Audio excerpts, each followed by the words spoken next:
Turabasuhuje cyane kandi dukomeje kubifuriza ibihe byiza by'impera z'umwaka wa 2024. Mu mashusho aheruka twabasangije imikorere y'igishushanyo mbonera kigaragaza uko ibicuruzwa runaka by'ikigo runaka byagenze mu ncamake, aricyo kizwi ku izina rya dashboard. Uyu munsi rero tugiye gukomeza n'ikindi gice kigaragaza uko twubatse icyo gishushanyo cya dashboard cy'ikigo cy'ubucuruzi. Urugero twihaye ni urw'ikigo cy'Inyange Industries, ariko imibare turimo gukoresha muri uru rugero ntayihuriye n'iki kigo cy'Inyange nyirizina, ni ibyo twifashishije nk'urugero. Twihuse rero reka dutangire. Turabanza dufungure indi worksheet cyangwa se indi page ya Excel, tuyite dashboard. Duhitemo select page yose, dukanda hano muri iyi nguni yo hejuru ibumoso. Worksheet yose irahita ihindura ibara nko kugaragaza ko yahiswe selected. Hanyuma twongera inyuguti characters ziri bwandikwemo, ndetse tunongere page tuyikurura twishyira zoom in. Noneho twagura umuyoboro uhagaze wa mbere ubanza, ubwo ndavuga column A. Dukusanya imiyoboro itambitse rows iri muri iyo column, imiyoboro itambitse wenda nka 30. Hanyuma dusigemo irangi ry'ubururu bwijimye nk'uko dashboard dufite isa. Noneho twegeranye inkingi cyangwa umuyoboro uhagaze column B, itubera umwanya wo gutandukanya umwanya w'inkingi ya A, column A twateganyirije slicers hamwe n'ikindi kibuga turimo gutegurira ibindi bishushanyo mbonera. Hanyuma rero hano kuri uyu mutambiko urimo umutwe mukuru w'amagambo, hari impamvu nyinshi tutahisemo kubikora nk'uko twabikoze ku nkingi cyangwa column ya A. Izo mpamvu zaza kubangamira igishushanyo mbonera cyose muri rusange, ahubwo turakoresha ishusho shape, ishusho turi bukure mu bubiko bw'amashusho. Turajya ku kabati ka insert, ubwo ndavuga ribbon tab ya insert, tugakandeho gafunguke, tujye muri tiroir cyangwa se commande ya shapes, tuyikandeho ifunguke, turebemo ishusho dushaka. Turashaka iyi mpande enye zingana, kare cyangwa se square. Hanyuma tuze tuyikwedure tuyomeke hano hejuru aho dukeneye kwijya. Hanyuma nayo tuyihe ibara ry'ubururu bwijimye. Hanyuma rero turashishura iyi shusho tuyomeke munsi gato. Uburyo bwo kubikora byihuse ni ugukanda buto ya control na shift, tugakanda ku ishusho na left click kuri mouse, tugakomeza dukanze izo buto zose, hanyuma tugatwara mouse twerekeza aho dushaka komeka ishusho.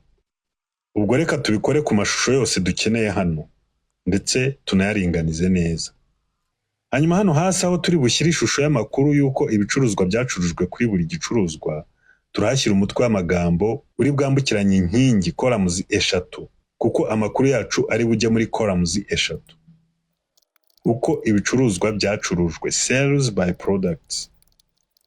Tugabanye inyuguti. Mu mashusho abanza twabonye kenshi ko iyo ufite umutwe w'amagambo uhagarariye columns arenze imwe, ushobora guhuza sales, merge sales. Icyo gihe imirongo igabanya amakorone ihita ivamo bikaba cell imwe.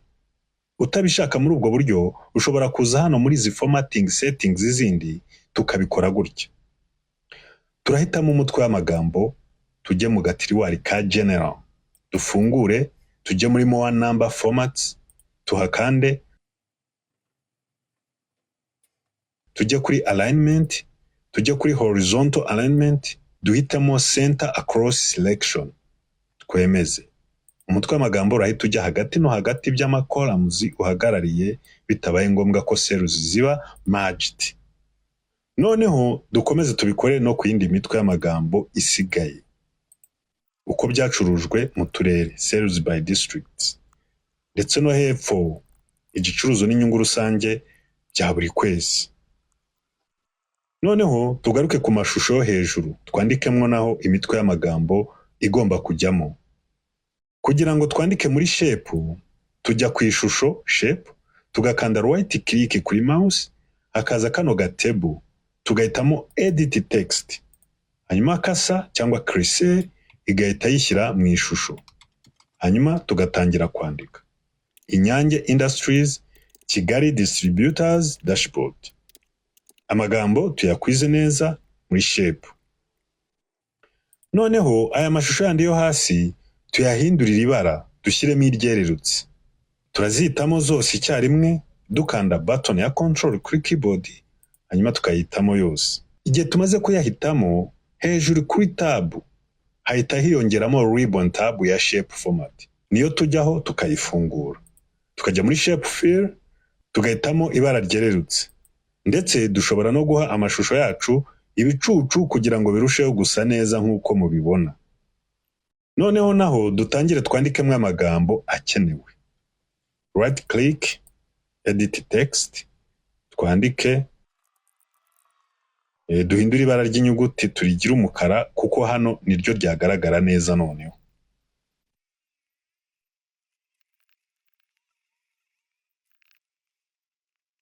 Amashusho y'ibanze agize igishushanyo mbonera cy'uko ibicuruzwa byacurujwe, dashboard, tumaze kuyubaka.